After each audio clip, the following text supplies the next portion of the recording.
Иттің ырыздығы. Бір күні бидай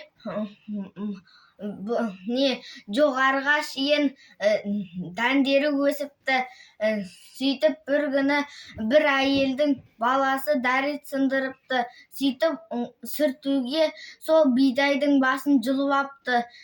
Сөйтіп оған Құдай көріп ашуланып жұтшылық әкеледі. Жұтшылық әкеліп барлығы аш қалады. Сөйтіп бір ит Құдайға жалынады.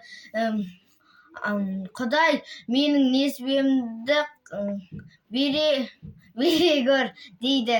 Сөйтіп Құдай оның басына ғана дәндер өсіпті. Сөйтіп халық біз иттің арқасында жұртшылықтан аман қалдық.